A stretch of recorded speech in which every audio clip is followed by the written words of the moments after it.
मराठी भाषा जी टिकवली ती संतांनी टिकवली. भाषा ही प्रत्यक्ष जीवनात असावी लागते, कारण भाषा ही एक जैविक अशी गोष्ट आहे, जिवंत. जर भाषा बोलली तर ती जिवंत राहते, नुसती पुस्तकातनं आणि ग्रंथातनं ती जिवंत राहत नाही. म्हणून भाषा ही जैविक आहे आणि महाराष्ट्राला सातत्याने पांडुरंगाचं स्मरण मराठीतनं करायला लावणारी ही भाषा संतांनी जिवंत ठेवली आमच्या.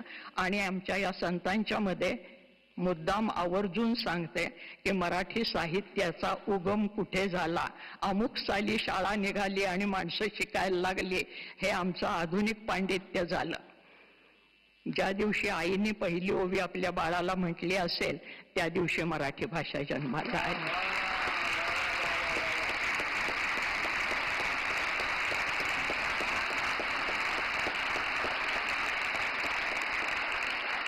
कांदा मुळा भाजी अवघी विठाबाई माझी, लसूण मिरची कोथिंबिरी अवघा झाला माझा आरे, असं म्हणणारा आमचा सावता माळी, त्यांनी ही भाषा जिवंत ठेवलेली आहे.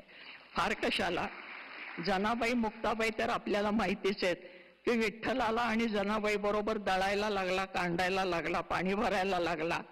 जनी बैसली नाही आला पाणी नाही सणाला. मुद्दाम बोली भाषेत सांगते, जनी बैसली नाही आला पाणी नाही सण